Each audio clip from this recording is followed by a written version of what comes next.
Morning. How are you? Good. How are you?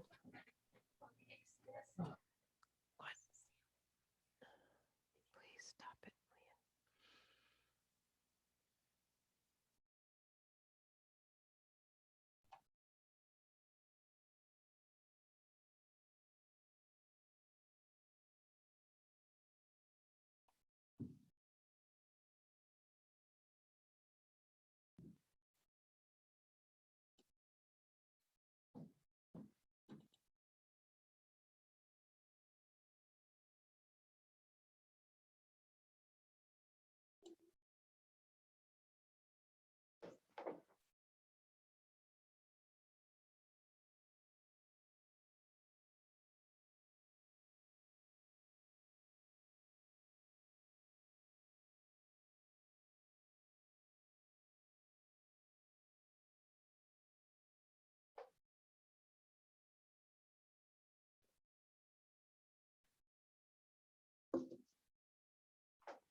I have a question for Tristan before we start.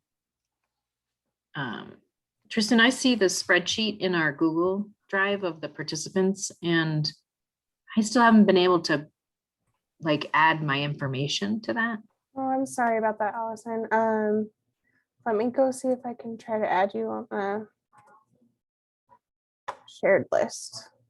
And so if in order to edit it, do I go to the Google Drive and open it? Is that how you would do it? Or do you need to send me a special link? I believe you should be able to just go to the Google Drive and edit it. I should be able to just share the document with you. As long as the email is the email that I've been sharing, like the invitations and things with you, is that Google accessible? Should be. Okay. Yeah.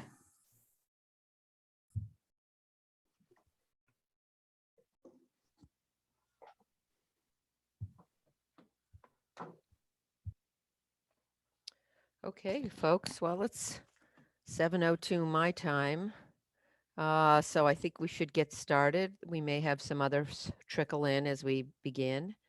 Good morning, and thank you for joining us for the Chapter 58 Task Force. If you can go to the next slide, Zach. Thank you. This is our agenda for today. We'll have everybody announce who's here, briefly recap our last session. We're going to talk a little bit about our process, the deliverables for which we're responsible, our timeline, some updates we received from Cheryl and others, and then continue our discussion of the first two lever topics and see if we can come to agreement on some decisions around recommendations. And if not, to see what our next steps are. So that's looks like our agenda. If we can just, I'm going to call on each of you to say your name and one word to describe how you're feeling about today. One word only. And I'll put Zach on the spot first because he's right under me. Zach Hawkins, Director of Indian Education for All at OPI. One word to describe how I'm feeling today. Busy. Okay, it's okay to repeat words if you need to. Allison, how about you? Allison Harmon, Dean of the College of Education, Health and Human Development and MSU in Bozeman. And I'm excited today because I get to go on vacation after this call. So yeah, that's my word. Wonderful. Nishala. Morning, my name is Nishala Silva. I'm the Assessment Accreditation and Data Coordinator. I think I would be busy also today. All righty. How about you, Gail? Excited to be here. Okay, and you're at where? Oh, sorry. That's okay. In Sydney, Montana. Great. Okay. So for the recording. Gary, how about you? Yeah, good morning, everybody. Gary Lucene, Bozeman School Trustee, and I feel good. Terrific. Tristan, how about you? Good morning, everyone. My name is Tristan Belknap. I am with the Office of Public Instruction. I'm the Deputy Superintendent's Executive Assistant here in Helena. And I would say I am stuffy.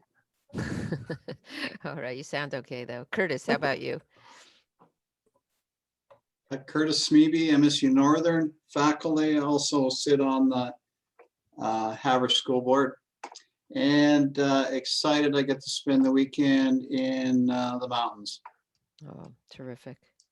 All right, Emily, how about you? Good Welcome. morning.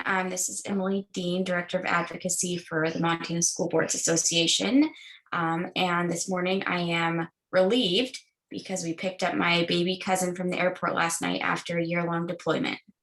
Wow, that's wonderful. Congrats. Jay.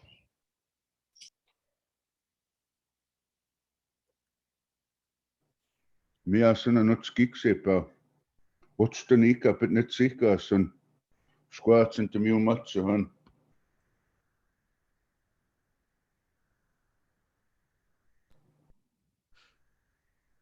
Okay. Carrie.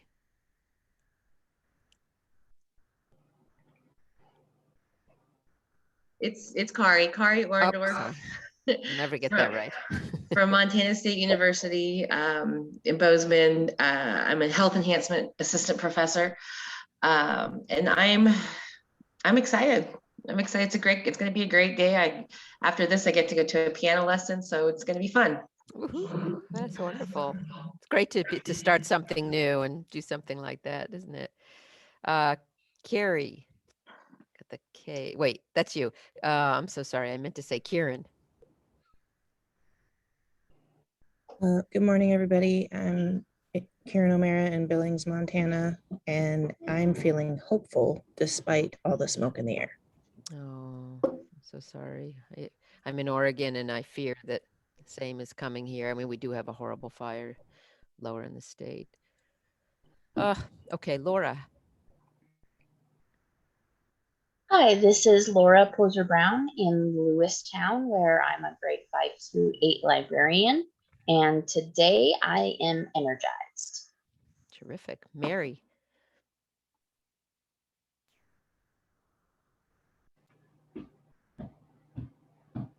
Hi, I'm Mary in the Kalispell, Montana.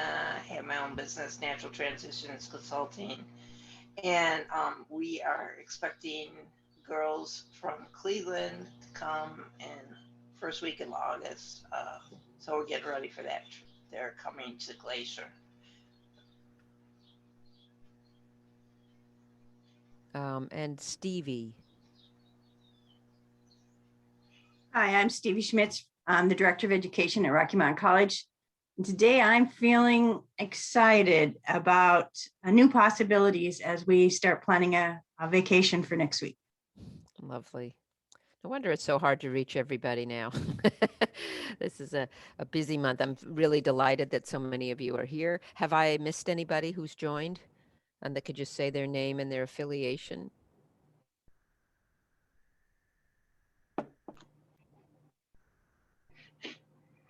Okay. Sounds like we got everybody. All right. Very good. So next slide, please, Zach. In our last meeting, we talked a little bit about the expectations for the task force. Cheryl Allen was with us and shared a little bit about her hopes that we think about outcomes and quality and not be afraid to share what's possible and recommend things that we believe should be part of the educator recruitment and retention work. And for the providers, for the providers, and that we should think big and let others also help us think about what's possible. We did a little bit of discussion of the crosswalk, which we shared with you, that helps us look at the language in Chapter 58, which is an important part of our charge, which is to suggest revisions where we feel they should be made. We talked about tribal language identification in the arms, and I think we're going to revisit this topic. We revisited the idea of a year-long internship or residency. And we looked at some background documents so that we were clear on where to find things in this work. I think that's it. Let's go to the next slide, if you would. We wanted to share with you a kind of a pretty cleared description of what it is that we're responsible for in terms of deliverables. And I'll just go through these, and then Zach, please add anything from your conversations with OPI. As mentioned repeatedly, we're looking to make recommended changes to the specific ARM language in Chapter 58. And we're hopeful that you have had an opportunity to look at it kind of carefully, because that grounds us a bit and gives us and reminds us of what Chapter 58 covers. And these recommendations are eventually going to go to OPI and Superintendent Arntzen. We're also able to list some broader recommendations that would strengthen EPPs and educational practices for students. So things that maybe don't fit exactly in Chapter 58, but the group votes on and thinks are important recommendations to share. We will be creating a document that captures those. We have a preliminary initial deadline of August 5th, ideally a little bit before that, to share where we are in terms of recommendations or updates to the ARM language. This is because the Board of Public Education is meeting, I believe, on August 6th. And we wanted to clarify a little bit about the process. We can submit suggested concepts and ideas that we would like incorporated into the Chapter 58 language, or changes that we would like, without necessarily wordsmithing them completely, just the ideas. And then the legal department will craft that language to capture the outcomes or goals that we're asking to have incorporated.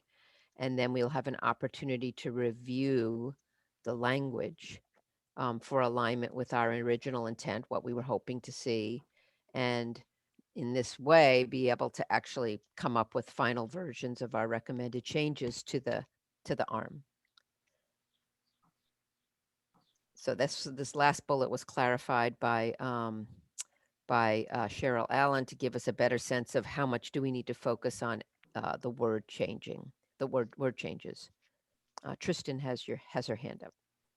Yes, thank you, Jacqueline. I just wanted to let the group know, I just discovered from our IT department that they are in some of the final stages of the merging of the migration and updates of our website. So we weren't able to post the public link, but I did just post it in the chat. So if you have people that are requesting it, you can send it to them. But unfortunately, it's not up on the website right now. Okay, thank you. So just wanted to give a moment to see if anybody has questions about this. Or first of all, Zach, anything that I missed or that you would like to add? The only thing I'd like to add is in reference to some of the background documents.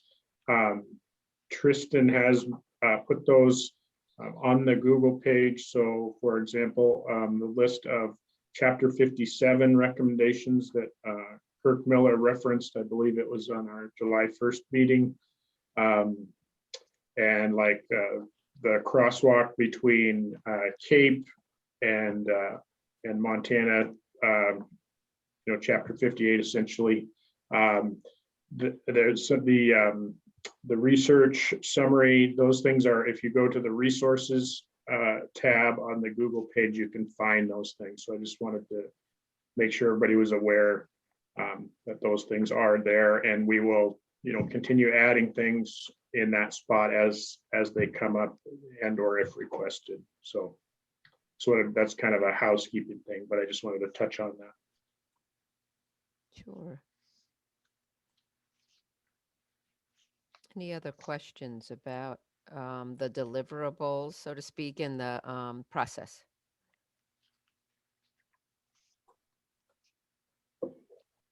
I have just a question. Sure. One thing that when I was doing some of my prep work earlier this week, I was looking for some of the EPP the more or less their policies, and I was able to find the MSU policies for student teachers and their students, and I'm wondering if it would be possible for this group to get copies of the policies from the other prep programs.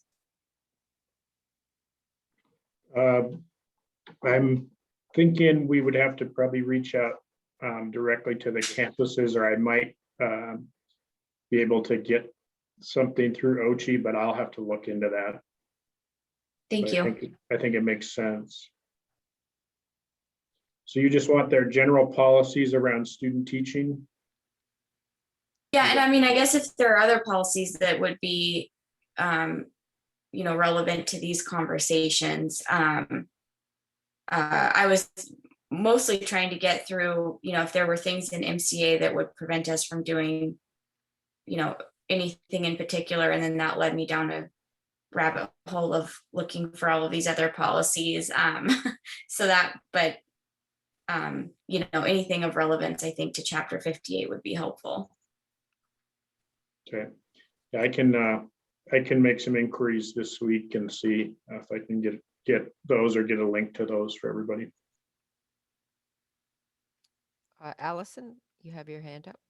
Yeah, I have two process questions. One is that is the roster or the rosters of the task forces publicly available? And the reason I'm asking is because I've had some questions from my constituents about who are the content experts on this task force, because there's a lot of content in Chapter 58, and I really couldn't answer that question very well. And so I guess my suggestion would be in that spreadsheet that we're contributing to, if people could indicate their content expertise in the background, that would be useful. And then if that is publicly available, then I can direct people to that, and I don't have to try to remember everyone's name and expertise. And the second question is, what is the role of the feedback committee, and what information do they get, and what are they discussing? I guess, can we know that, and do we get that feedback from them so that we know how our recommendations are being received? That's a great question that I'm gonna pose to Zach. I'm not totally clear on that, to be honest with you. I do know, Tristan, we are meeting with them. Is it on the 26th? Is that correct?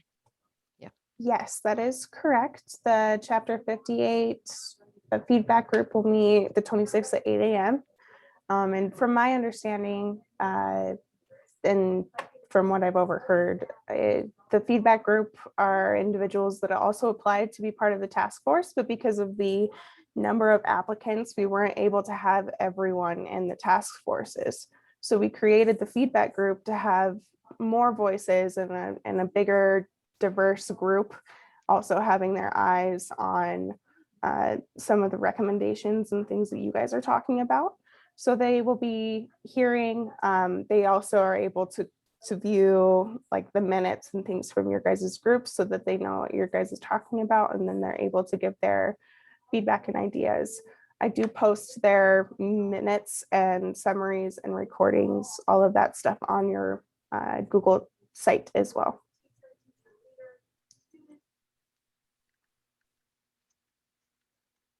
Any other questions? These are good suggestions. We'll be working on them.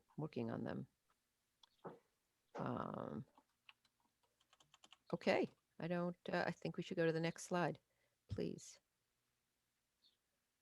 Okay, we are going to try to move forward on some specific recommendations. Cheryl said that the more we can put in front of the Board of Public Ed, that's BPE, by the way. Somebody asked in the chat, the more we can put in front of the board sooner, the better. So we're going to see if we can formulate some recommendations based on our conversation today and in prior sessions. And this group, in a meeting that I think both Zach and I were unable to make, the decision was made to need a quorum of 12 to vote on recommendations. And that was based on a supermajority, the preference for a supermajority agreeing on a recommendation. So hopefully we'll be able to come up with some proposals, recommendations, wording changes that we have a vote on, and see if there are 12 folks who agree that this is something that we should recommend. Is there anything else I'm missing here? Looks like Jay has his hand raised. Oh, yes, Jay, please. The motion on the floor. So You know, I recommend this after giving it some time, just, you know, not a lot of time. Montana is a non-compliant English language learner state. We have an opportunity then to make our policymakers aware of that. In tribal communities, the majority of our students are English language learners. And for those of you who don't actually remember what that means, I have a new interpretation. It means this. It means that tribal students, they can't talk their own language. And they have a hell of a time trying to understand the Queen's English. So there's an equity thing there that needs to be addressed. That's one item. Okay.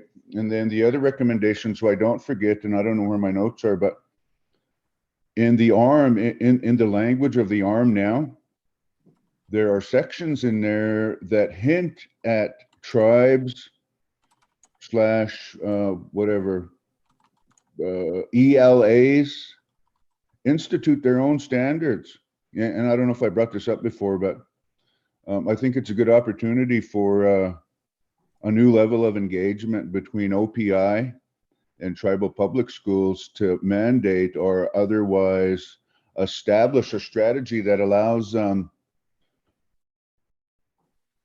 tribal languages to become part of the core system, while simultaneously encourages tribes strongly then to come up with a language standard, as in the case of the Ojibwe Nahio here in Rocky Boy. So I wanted to throw that out there before I forgot. Hopefully those two items then are on the table now for a recommendation. Because I want to hear what the others have to say. Thank you. Thank you, Jay. Jay, Go ahead, Zach. Yeah, just a couple of things, and thank you for your input there. I think we do have a recommendation around that we're going to talk about around being more specific with tribal languages. I'm also curious where in chapter 58 you maybe see you know, an opportunity to make those tweaks to the language. I think you're muted, Jay. We have to go back. If you can bring up the, I think it's on the first issue paper or whatever that you sent out just recently there. If you go to that first section, I got the notation somewhere, but I think it's the fourth one down or the fifth one down, where it talks about English language learners as a for instance. And then further down in chapter 58, there is a reference language that speaks to establishing Indian education for all. And I don't want to say I'm going to amend my little strategy there, but as far as Indian education for all goes, it is an existing body of law that allows us then, if we're going to tweak something, that might be another way to do it. And I'm trying to make sense here, but in Indian education for all, there ought to be a provision or new policy measures that allow, in our case, Rocky Boy and Box Elder schools then to consider seriously using public funds then to establish a P through 12 standard that leads up to a higher level of tribal, not only literacy, but tribal language ability. And I don't know exactly what the exacting legal language would be, but this is my point. We have been working on like a 400 and I think it's 418 we're up to now. And along with a number of, we'll say, tribal colleagues, tribal grassroots people, we're using old sign language. It's actually with Dr. Reelbird and a couple of his friends. So we're up to like the 418 word mark, and we want to utilize that here locally then, not only as a pilot, but a strategy then, not only to combine total physical response into our language vocabulary development, but what that lends itself to is a larger opportunity then for our students to get deeper into their language. So to further that, and I'm not going to take too much time, if our kindergarten, first, second, third, fourth, fifth grade teachers are participatory in those measures then, and they're mandated, or otherwise it is a local policy measure to carry that out, it's going to make things way easier for the rest of the students then to participate in a learning institution. So I'll put a comma right there, and I'll yield the balance of my time for the rest of the meeting. Okay, thank you, Jay. Thank you. That's helpful. And we have that. Zach, I'm assuming you've got something there that we can pull up again when we come to that point to vote. Yes. Discuss. Very good. And good point, Jay. If we can, as we go through this so that we can move forward, try to keep our comments limited to about 2 minutes, especially if we debate a particular recommendation. That would be really helpful if you can all do that, which you've all been pretty good about anyway. Okay, so let's move on to, I believe we're ready to talk about our first lever topic. Okay, and this is a broad topic, so it touches on a number of subchapters in chapter 58.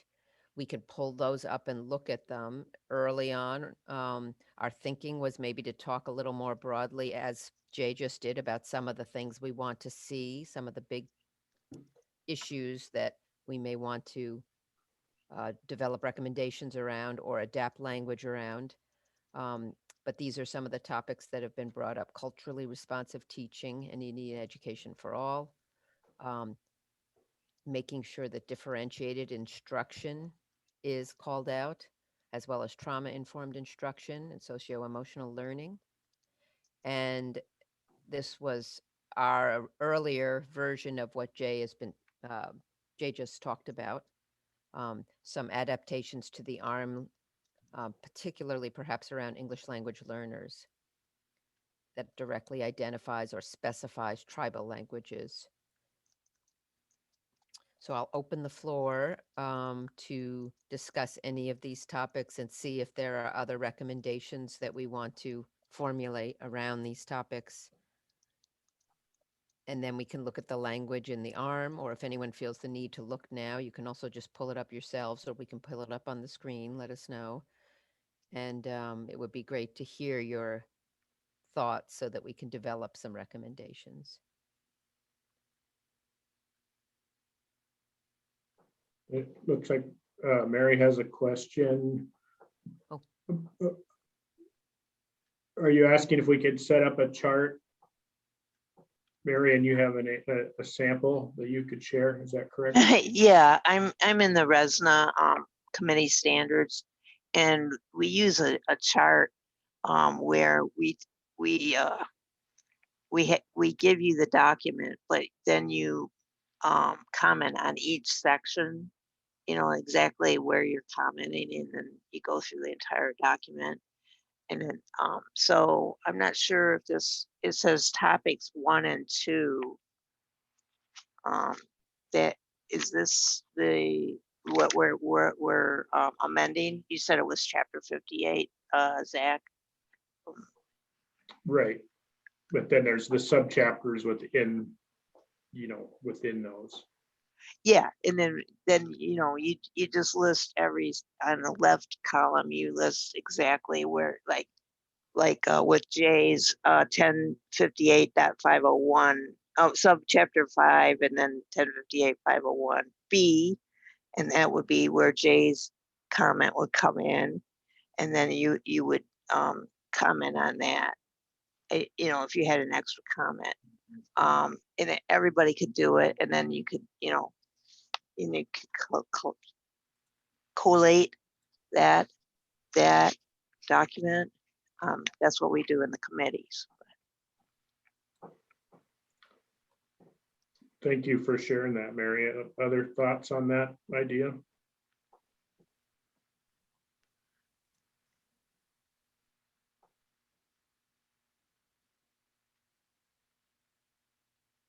Well, I just wanted to point out, Mary also listed 1058.501 as the part of 58 where these items would fit. Right, just So general everyone teaching referring. standards. Shall we pull that up? Would that be helpful for folks? I think Yeah, it would. What do you mean by topics 1 and 2? Those are the yeah, I see. So what this group did is came up with some broad topics that they want to make recommendations around potentially, and pedagogy and content, and the residency, I mean the internship, clinical internship. Those are the first 2 topics. And then we're trying to crosswalk that in a sense with these subchapters of chapter 58 to see, is there any place where some of the concepts that you all identify as important to emphasize, or around which you want to make a recommendation, see if there's any language in the chapter that's relevant. So we can toggle back and forth, I think, between the chapter 58 language and your broader thinking about the lever topics, and see where we can make recommendations. I hope that makes sense. So you said it was clinical internship and what else? Pedagogy and content, all the things on that slide. Okay. Yeah. And then, And then that's all we are working on, or are we working on more? we need to decide if there are any other sections, subsections of chapter 58 that we would recommend making changes to. And we can also make broad changes, or I mean, broad recommendations that maybe are a little outside the scope of chapter 58, but relate to educator preparation programs more broadly. We can also have a document that summarizes those. So it looks like we have a few people with their hand up. I'm not sure whose hand up was up first, but why don't we start with Nishala?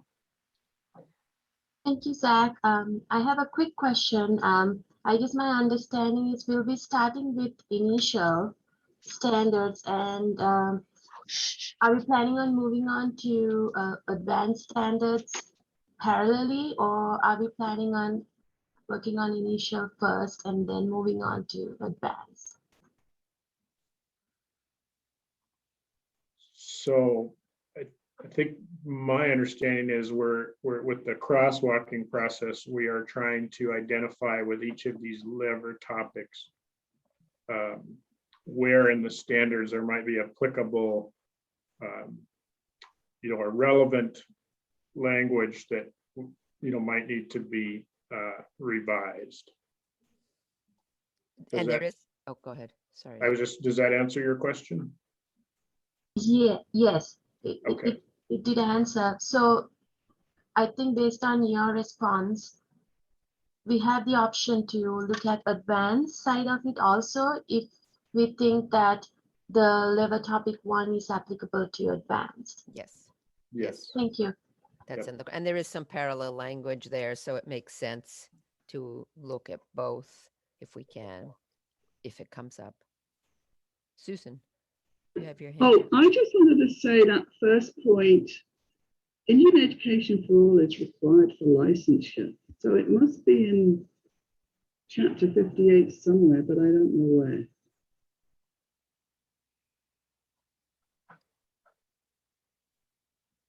Can you repeat the The beginning of? students are required to have had some coursework on Indian education for all. So I don't know why that's even on our list. Yeah, and just a quick background thing as well. They are required now to take either their campus's version of a sort of Indian Ed for All 101, or we have on the OPI Learning Hub, we have a introduction to Indian Education for All in Montana that is required for all new licensure, whether it be someone coming out of an EPP or someone coming from out of state that's seeking licensure. And so right now, if they're going through an EPP, they have to take one of those two options to be licensed. But, you know, with regard to what other things we may want to require or recommend that be required of EPPs around Indian Education for All, I think there are opportunities to, you know, look at some language changes.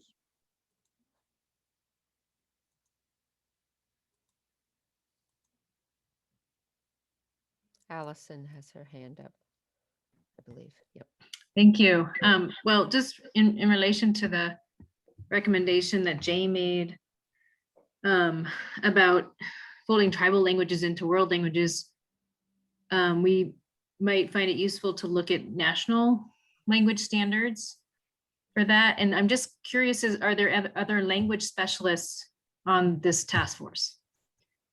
This is what I mean by content experts, that it feels like we're missing those.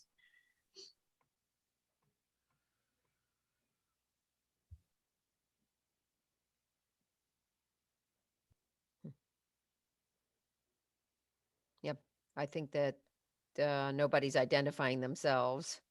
So there may be some things that we need to inquire about between meetings to help with this topic.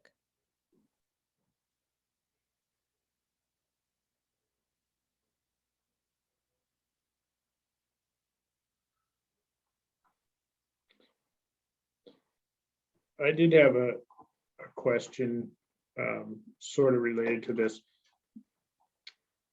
And Jay, maybe you know, are there tribal languages taught in any of our you know, public post-secondary institutions?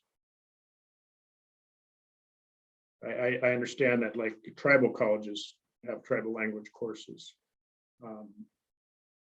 but I'm not aware of any, but I'm just curious about that.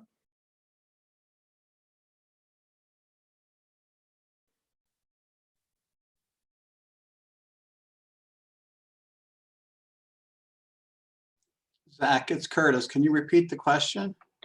I'm just curious if there's, you know, in any of our, you know, post-secondary institutions, which may house also an EPP program, are there tribal languages being taught anywhere in Montana? At Northern, we've taught Cree at least on a couple occasions. That hasn't happened in a few years, but we certainly have done it in the past and are very open to facilitating that. Okay, that's good for me to understand. Thank you. MSU Bozeman does not have language, like native languages in the curriculum. You know, I just want to make another, like, whatever, a 40-second point here. Just recently, the Windy Boy introduced, I can't remember the bill number name, but it was an opportunity for all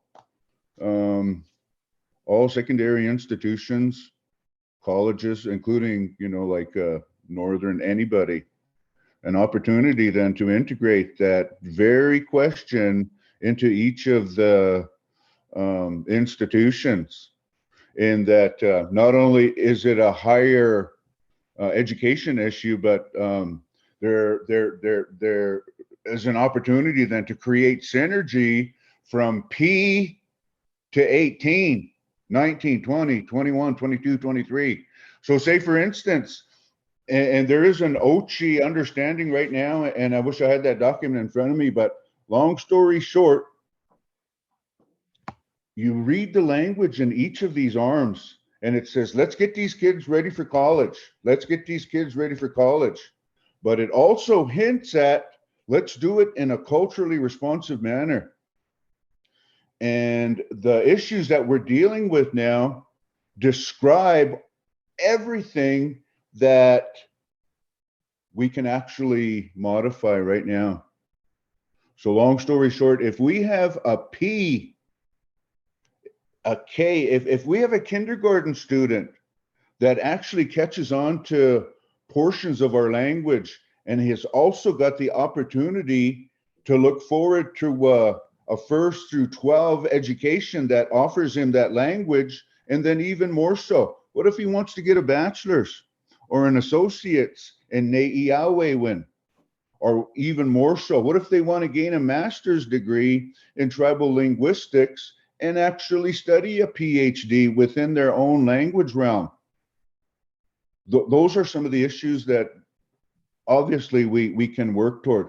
We don't want to, use the balance or the equity that we've been given as a task force, but believe me, it's something that we can work on. Between the 30 of us, I think this issue has the most promise.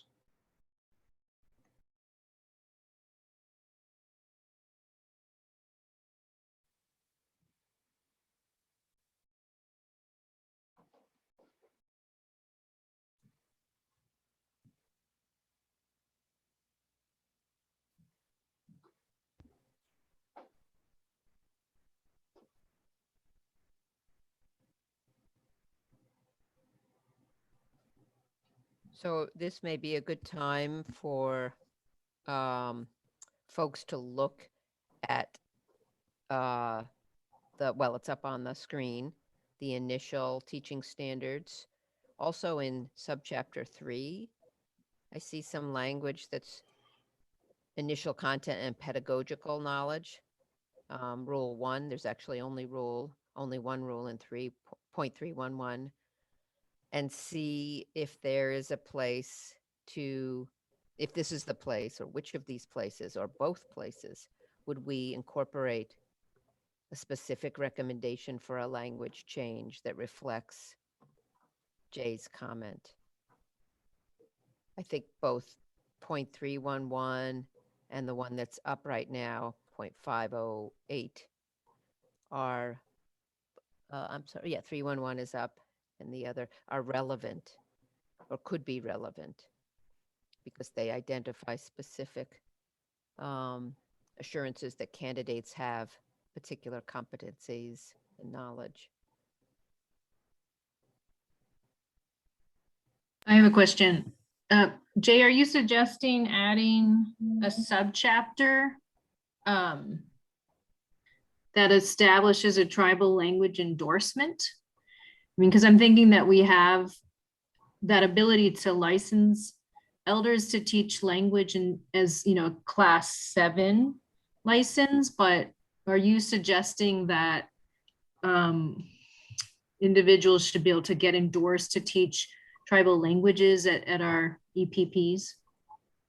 Yeah, not only that, but they should be fully accommodated by the existing systems. So say, for instance, if there was a bachelor's, and they are creating a bachelor's kind of as we speak, I think it's an associate's initially at Stonechild College to be able to teach Cree. So in essence, it becomes an advanced class 7, but as it concerns the content standards within our existing institution, that's pretty much exactly what I'm talking about.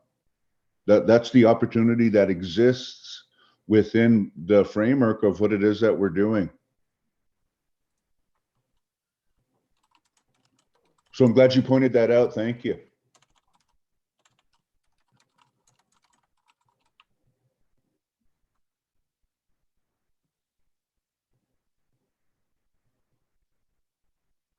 So I think what Jacqueline and I had talked about is, this would be the time to actually look at specific, sections and sort of begin that process of, putting together, recommendations again, based what is the outcome? So Jay, you've described, some outcomes.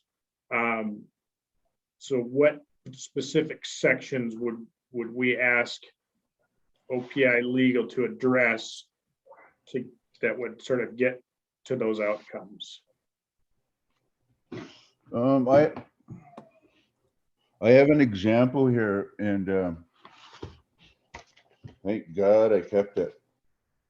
And I don't want to, take a whole bunch of time, and I think we can pull up like the sample home language survey, and this one here it's not necessarily specific to pedagogy, but in a way it really speaks to the lack of tribal pedagogy that is being addressed in the local school systems here.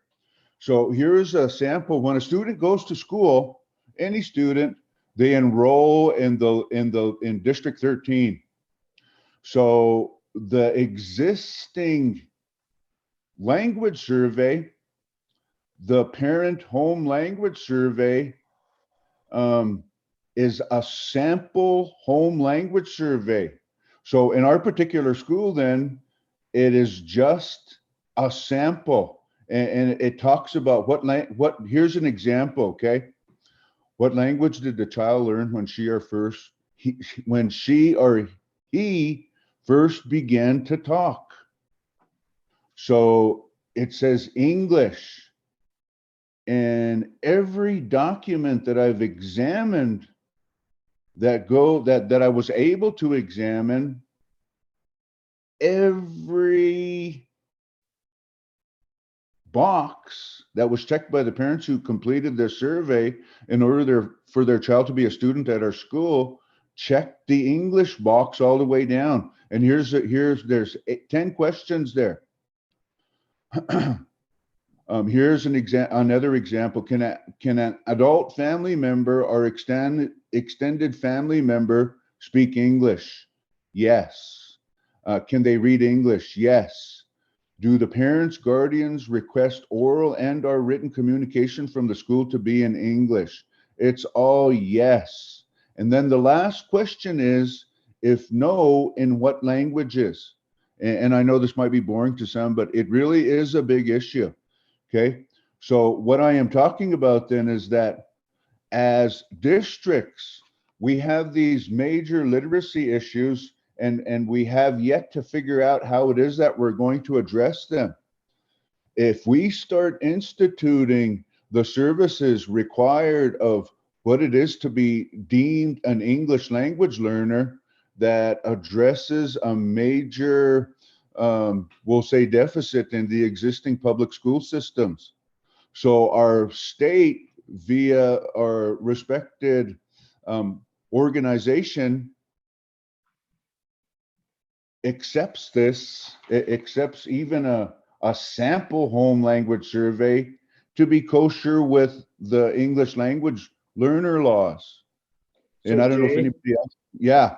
So I just want to kind of keep us focused on the language in here, and also I see there's a couple other folks that have their hand up. I want to but if you wanted to take a look at section B of 58501 and maybe come back with some thoughts in a few minutes, I think that would be helpful. But Emily's next, I think. Emily. Yep. Thank you, Jay. I mean, Zach and Jay. Thanks. One thing that really kind of was actually jumping out to me yesterday when I was thinking about the connection between this conversation and the conversation that the Education Interim Committee had yesterday and will continue to have through the interim, is that a lot of the challenges that schools and students continue to deal with are really based in classroom and school culture, and building healthy, safe, and supportive culture for students and teachers and staff. And I was actually a little bit surprised when I went back through this part of the ARMS that it doesn't include anything about relationship building, culture building, creating classrooms and schools that, you know, really honor student experiences and are thoughtful in how you build that culture. I don't have specific language to offer right now, but I do think that that's a pretty significant missing piece within this, because obviously, you know, the academic content is never going to make a difference if a student doesn't feel safe or welcome within their classroom and within their school, and have a, you know, a strong or positive relationship with at least one adult in the school. And so I think that that's an opportunity to really make sure that we're, you know, pivoting to how do we create positive school and classroom cultures. So thank you, Emily. And as you're talking and I'm looking at, you know, 501A, I'm wondering if there's, you know, if there's something there that might address what you're, I think, describing. Yeah, I think being pretty explicit in you know, not just understanding, but being, you know, proficient in relationship building and structuring classrooms in a way that you do build culture. I mean, and I'm just thinking, for example, like in my classroom, I would spend literally the first 10 days of every single school year only doing culture building. We did almost zero content, and that set us up for, you know, really, really great success for the rest of the year, because every student knew that they could be safe and supported. And we know that, you know, relationship building is kind of that key as to whether a student is engaged or not within their own education. It does seem like 501 ABC is getting at some of what you're saying, Emily. And maybe the question Zach's posing is this sufficient? Having an understanding of some of these things, applying it, use understanding of individual differences in diverse cultures to ensure inclusive environments that enable each learner to meet high standards. I don't see some of the specific things that you mentioned. C does say work with others to create environments that support individual and collaborative learning and encourage positive social interaction, active engagement in learning, and self-motivation. So this is the kind of, if we feel this is not getting at something, this is a place where we could suggest a change, I think. While you think about that a moment, who else? Susan had her hand up. I think Susan had her hand up next. Yes. Susan, yes, I was I'm going back to the language issue, and there seem to be two schools of thought here. Either we're going to, or we can offer the opportunity for students in our programs to have some exposure to tribal languages, and that we would be able to do by inserting the word language into maybe L or B, or I'm on subchapter 5. But at the same time, we're also talking about offering the option for those languages to be seen as under a world language. So I'm not too sure.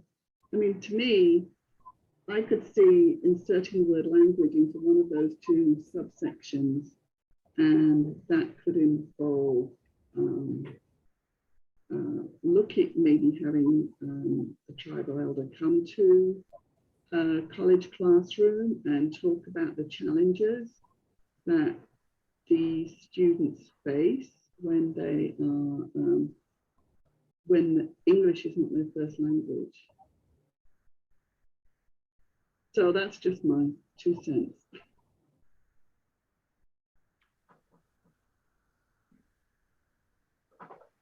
I think, and thank you, Susan. I think Kari was next. Yeah, just real quick, I was just thinking, would it be advantageous for us to have like an Indigenous language expert come to help draft a subchapter for endorsing this topic? And then I can't find it. Does Montana have an ESL endorsement or an ELL endorsement, depending on which language we're talking about? No. Because that might be something we start looking at as well, because that's slightly important. Yeah, it's real important. So that's what we're experiencing is what happens when you're non-compliant within the realm and context of the English language learner laws. You can't provide the services required of those laws for your English language learners, then to get the extra support that they need to create a greater volume of literacy. And they come from generations of those, I don't want to call them illiterate, but they got low literacy levels, and low literacy levels lead to low test scores. So again, I think, you know, if I look at that part A, and then it talks about an individualized, developmentally appropriate and challenging learning experiences for learners of all cognitive abilities, but there's some other language that addresses some other things up there as well. But I want to get to Curtis because he's had his hand up for a bit. Thanks, Jack. I just wanted to follow up with Emily. Are you talking about, you know, social emotional learning, developing a nurturing environment that's trauma informed, that's evidence-based? And I'm not talking about that we teach trauma, although we could be at the K-12 level.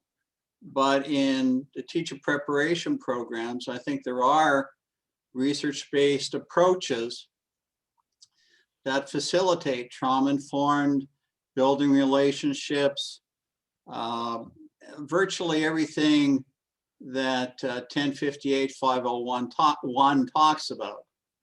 Patterns of learning develop individually within cross-cognitive linguistic social emotional learning. I think there are approaches that our students need to be exposed to, not only our students, but teachers in the field when they are in a crisis, cannot survive that classroom for another minute, and oftentimes leave the profession that we're seeing across the state, across the nation. So I think there are some approaches that are evidence-based. I'm familiar with some of them. I could certainly share that with Tristan so that it could get out on the Google Docs to look at the evidence. The evidence is there. We just have to utilize it. I know Department of Health and Public Human Services have been working diligently on a process like that for a couple of years already. Is that what you're speaking about, Emily? That is part of it. And I think what one of the terms I should have used is really community building within the classrooms, because I think these A, B, and C all address how you get to this individual level, but how you build a community amongst individuals who feel safe, seen, heard, and respected. I think it's that community piece that is missing, because unless you have, that really connected and supported community, a lot of these individual pieces also don't happen. So, I mean, I think it's a chicken and egg question, but you can't necessarily have one without the other. And I don't see in here necessarily the reference to supporting teachers and how in knowing how to build that community. And when I mean culture, I mean, that classroom culture that is a community in itself. Right. So they're part of that process. They're developing that safe learning, nurturing environment that supports everyone, that everybody can be successful, that it changes the focus from I'm only going to be successful, that everyone in my class and school and community and state can be successful. So I think there are some approaches that are evidence-based out there that our teacher preparation students should be and could be aware. We're trying to work on that at Northern a little bit and actually look for student teaching placements and practicum placements with teachers that have acquired that expertise so that they can see it in operation. And we have some of those in Havre, and I know Billings also does a number of other places. And I would add too, this is some of the really good work that the Indian School Board Caucus has also been doing in terms of their efforts to really build understanding and respect between Native and non-Native students, and building communities within classrooms that where Native students really are, an integral part of that community, part of which includes making sure that non-Native students have exposure to, why this culturally relevant efforts are important. And I think that just obviously creates good citizens and good community members when they leave the public school system. Thank you, Emily. Zach and Tristan, I'll send that information so it can be shared on Google Docs. That would be great. Thank you, Curtis. And just something too that I will put up there as well. For those of you that haven't looked at our Indian Ed for All framework, I believe it's on page 10 or 11. There's one of the things that folks need to understand is that Indian Education for All looks different in different districts. So, where Jay's talking about students, having opportunities to become fluent in their native language, that looks different than what's happening in, a school that doesn't have a lot of, American Indian students. But then Emily, you were referencing what is, happening in Billings. Those urban districts that have a significant number of American Indian students, but who may come from a variety of different tribes, those EFIT supports look different as well. So I'm going to put that up there because I think it might just be a good thing for folks to reference as we're having these conversations. But go ahead, Allison. Thanks. I just want to say I'm fully on board with what Emily and Curtis are talking about right now. But going back to the previous specific topic about endorsements, I feel like that's a recommendation that this task force could make, that we have a subchapter endorsing Indigenous languages and that we have a subchapter endorsing ESL. I mean, I would be strongly supportive of this task force saying these subchapters need to be written. We don't have the expertise on this task force to write them, but that's a recommendation that we could make. Great. This is good because we're keeping track of some of the specific things. One that Emily brought up, the possibility of new subchapters being written, as you've just said, Allison, and then Susan also said inserting some language, the word language literally, into some of the sections L and B of that subchapter for emphasis as well. So these are good suggestions that we can vote on, actually. I think Kari has her hand up. I just wanted to point out that just because it's not in the ARM doesn't mean the EPPs aren't already teaching that cooperative learning aspect or that community building learning aspect. I know, for example, the health enhancement students coming out of MSU Bozeman, which are my kids, they have an entire class built around how to raise up community building cooperative activities, and how to, so they are already coming out learning how to do that in their classes. So I think it is happening. It's just not in this arm, which would be a great place for it to be placed too. Got it. Susan.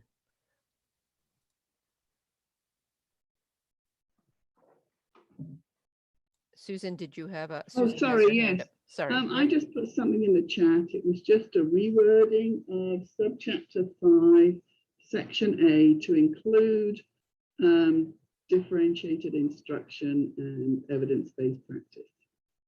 Not perfect wording, just a suggestion.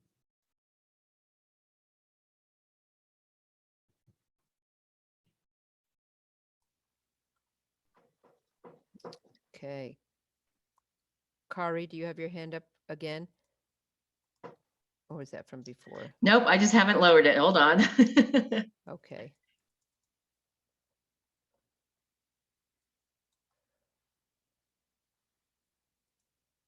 So Zach, do you think we're at a place where the group can talk about recommendations to vote on? I've heard a few different possibilities, and I'm just wondering, even just to get a sense of where the group is at around a couple of these, it would be helpful maybe. I think so. I'm trying to write down specifically Right. Susan is saying here. Okay. And Susan's suggestion of all abilities based on evidence-based practice. Someone had also suggested specifically the word language in B and L, I believe. So some changes, we're looking at subchapter 5, A, B, and C, A in particular, B and L.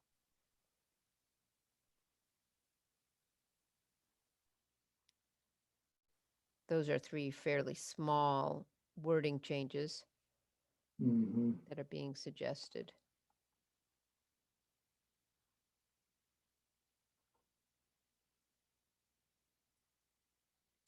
All right.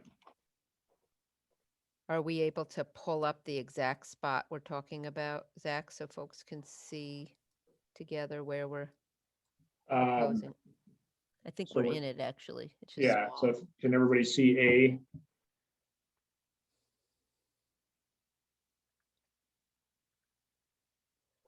I have to make it bigger on my screen as well.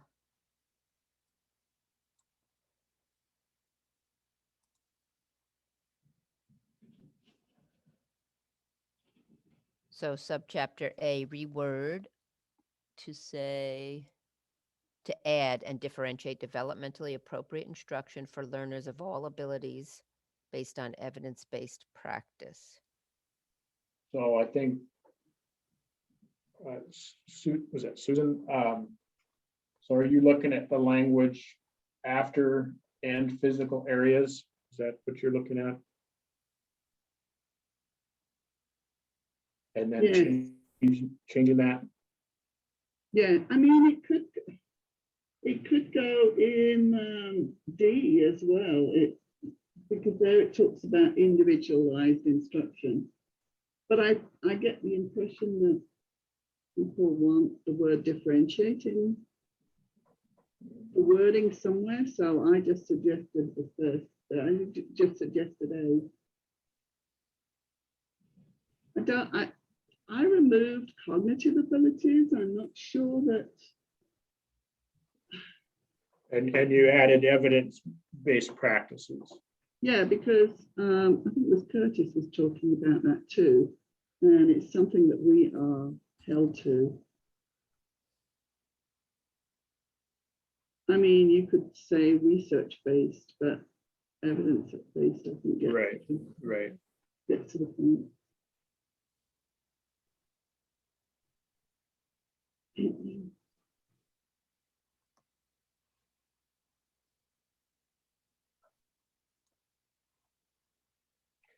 So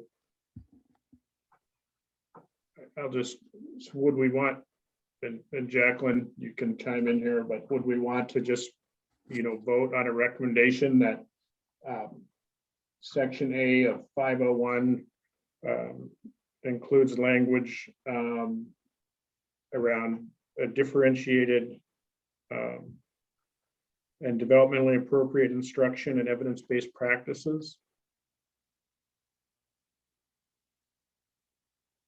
Yeah, that's what Susan is proposing. And then we have a couple wording changes that we can go to from others. Let's say, does anybody not feel comfortable with that change? Can you raise your hand and speak, share a little bit about that?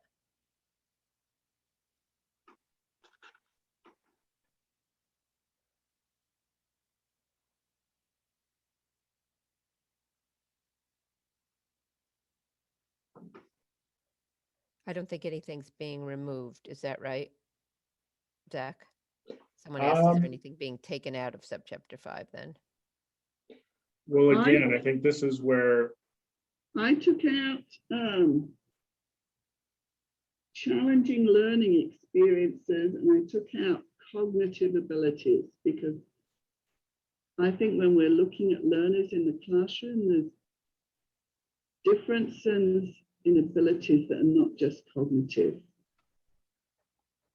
Okay, that's helpful. So you're kind of replacing that with what you call developmentally appropriate? That's already in there. Oh, you're correct. Okay. Tristan, you have your hand up. Yeah, I was just wondering if it would be helpful if, like, I've created a spreadsheet where I could type out the suggestion so that everyone can see it, how it would be. Would that be helpful to share my screen to see that? Yes, I think so, because people could have the arm up on their computer and look at the screen at the same time. Thank you. Okay. So I'll stop sharing here, Tristan. Okay.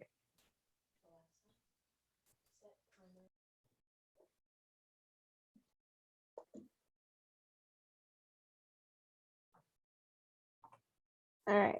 So from what I understood, Susan had thought that this language would go after physical areas, but now that she's saying that she took out the challenging learning experiences, Susan, did you intend this to go here instead of here? Yeah, I typed it in the chat. My rewording. Can everyone see my screen? Not very clearly. Okay.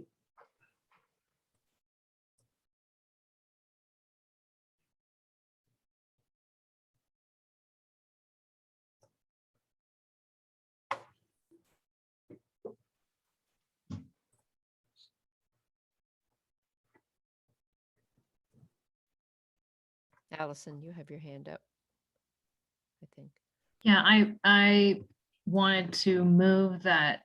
I want to make another recommendation, and that is that we align 501 with the Danielson framework, including social emotional learning. And I think that would reflect really what is needed in schools. And so that's a general recommendation, but it's, once again, similar to the other two about creating subchapters. It's something that the task force could move forward. Which subject? Oh, and you said align which one with Danielson? 501, this is what we're on right now. These teaching standards, their general teaching standards could be aligned with the Danielson framework, which is going to include the social emotional learning. Okay.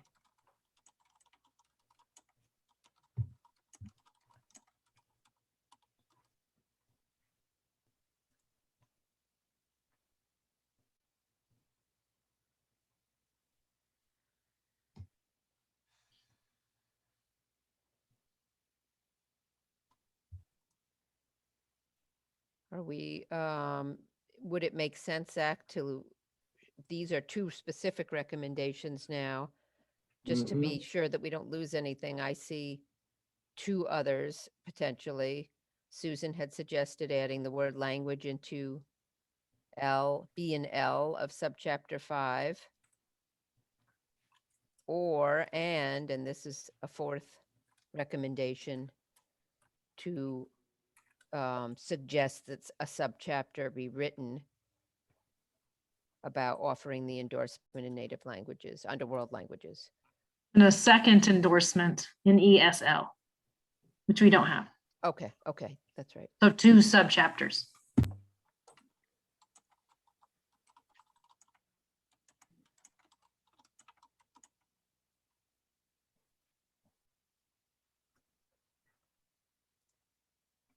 So to clarify, you would want to add subchapters.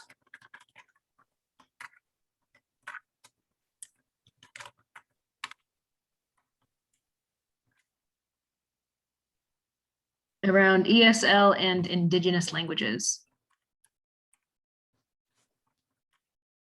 Excuse my spelling, I'm horrible at it. Especially when we're all watching. I know. We'll all look away for a minute. So that's about 4 or 5, if we count those two, there are 4 different recommendations. I want to make sure we get comments before we decide if we're able to vote. Zach, is there anybody else who has their hand up around these issues? I don't think so. Could we add, Jackie, the recommendation to align this 501 section with around the Danielson framework, align it with the Danielson framework? That's on the list too. Okay.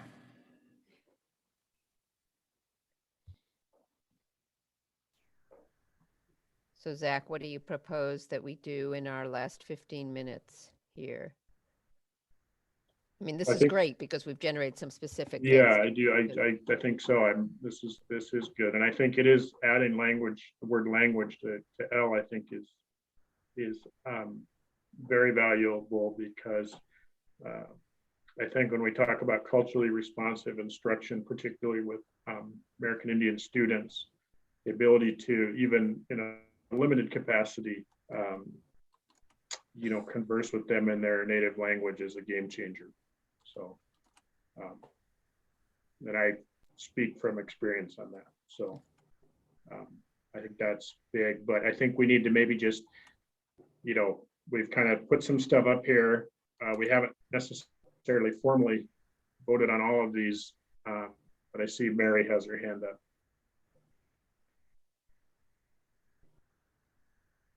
Just add the endorsement on there and 17. That's a good place to put it. Those would be like general comments, and add subchapters, but add the endorsement, the word endorsement. In which section? 17.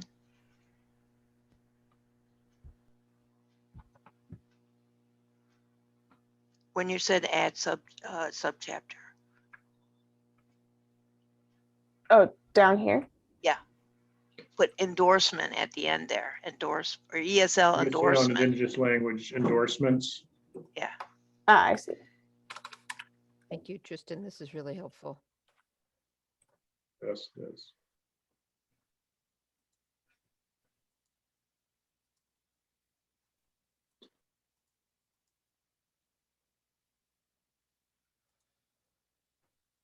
Jay has his hand up.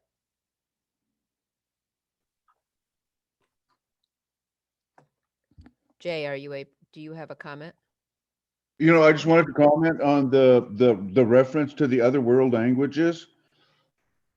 When you look at our personnel policy or the student handbook, there's an opportunity in that handbook then for you as an elective to take other world languages and that reference as your personal language, your heritage language, as other world language. It really causes confusion amongst our students. now that it's been pointed out. So I wanted to share that with the group. When a Chippewa Cree student is looking at the electives that he needs to graduate and his language or her language is referred to as other world languages, it's an issue, okay? And it's an obvious one. So I wanted to make sure the entire group then understood that point. Now that's coming from the, we'll say the outside looking in. Now from the inside looking out, it begs this issue.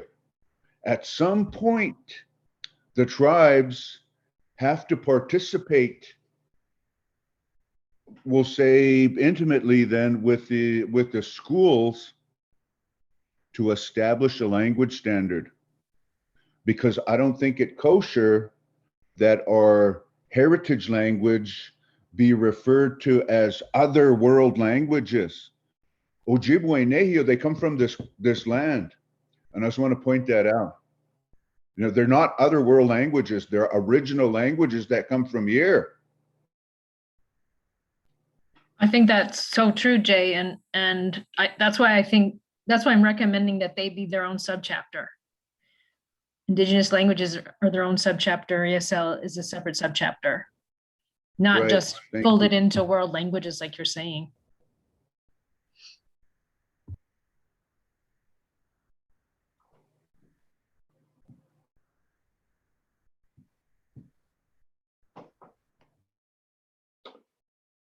So if there's no other comments, do we want to sort of, just to make sure that we sort of formally have voted on this, and if there are objections, that we hear those objections. I guess, I think like Jacqueline said last time,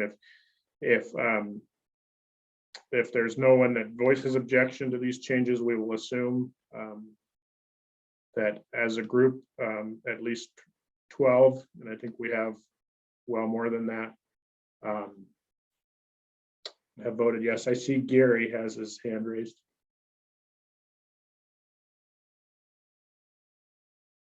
You're muted, Gary. Yep, thank you very much.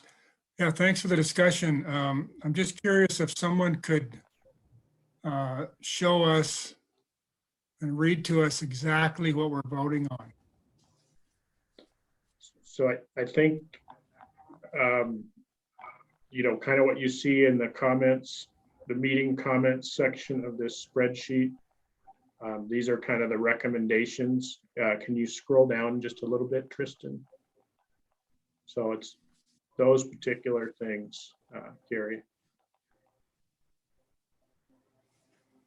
Thank you. Yep. Stevie raised her hand. Thanks. So I'm just clarifying what Gary just did as well. So we're really voting on the concepts. The exact language will be wordsmithed by the legal department. Is that correct? That is I correct. think that is correct. Yeah, there's some specific language recommendations by Susan that will go in as is, but yeah, they could be changed a bit. We've been told we'll get an opportunity to look at how that's been wordsmithed by legal and communications. Okay, thank you. Thank you. Susan. The other thing we could do is send it out to everybody or include it in the folder and then vote on it first thing. So people have an opportunity to read through it before we come. Because the print's somewhat small on the screen and you'd have an opportunity to see exactly what you're voting on. And I am not offended if anybody wants to change the wording. Thank you. I was thinking the same thing, that we could do a sort of an informal vote now, clarify any objections or concerns, and finalize the vote right at the beginning of next time. Emily, you have your hand up. I was just going to say I would support that approach. Jacqueline, I also wanted to give this option to you. I did create a poll with a yes, no option that they can vote via that way if they'd like. Thank you.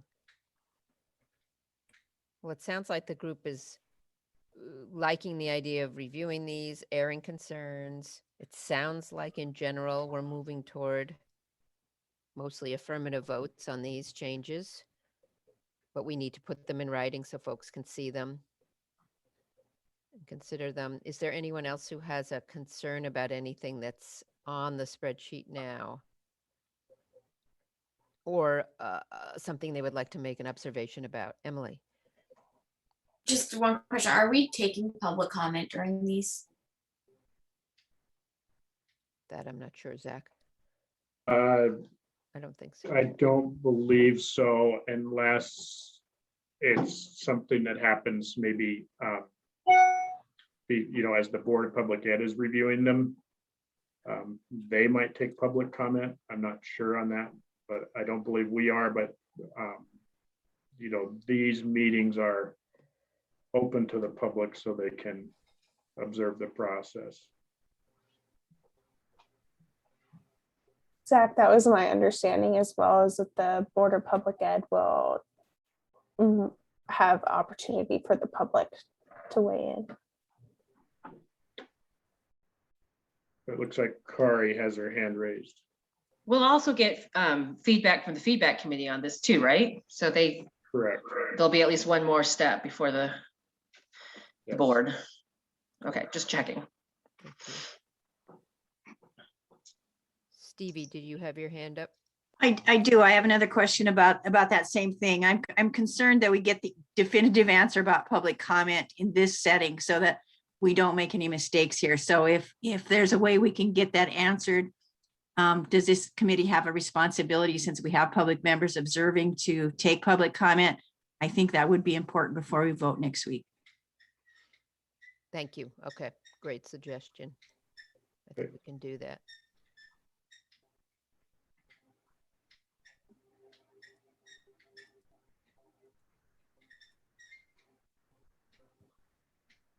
Zach, all right, I think we have some good progress and some specific suggestions. And some of those are more general and some of those are specific to the subchapters, and we've identified subchapters that can be adapted. What else is on our plate for our remaining 3 minutes? Well, I would just say, Tristan, can you maybe let me share just for a second? Yes, definitely.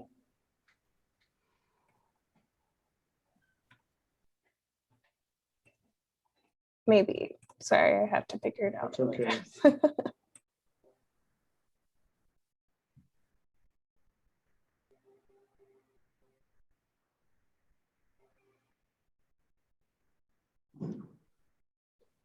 So, this is kind of the next thing that we wanted to, when Jacqueline and I were putting together the PowerPoint and the agenda, was really to circle back to this. And I think particularly, the interest that's been sort of demonstrated with the idea of an internship and pilot program. And so kind of, I would just say between now and next week, if, and I think some of that, Jacqueline's provided that crosswalk.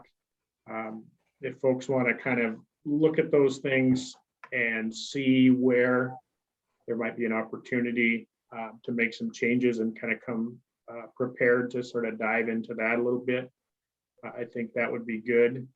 And then, I'll Jacqueline and I will, and Tristan and possibly Cheryl, I'm not sure, we'll be debriefing.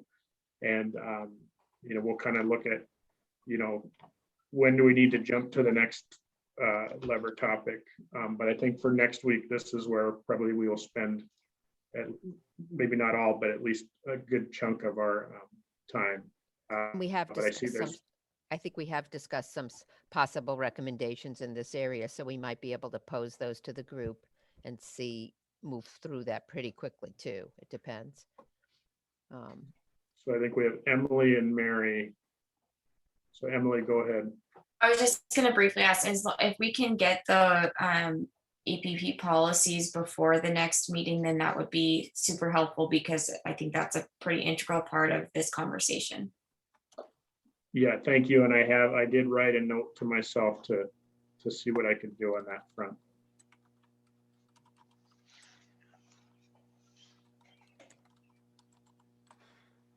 Hello? Yeah, go ahead, Mary. Yeah, it wasn't the video addressing that classroom and real world experience. I thought you might mention that. The video that you put in for background information in the email. Oh, are you referring to the webinar that Cheryl shared? Yes. Yeah. That was part of that, because she had came and talked about that, and then she passed that along. So I know it was kind of short notice, but I just thought, So it might be helpful if people watch Right. that webinar. Yep. Great. Okay.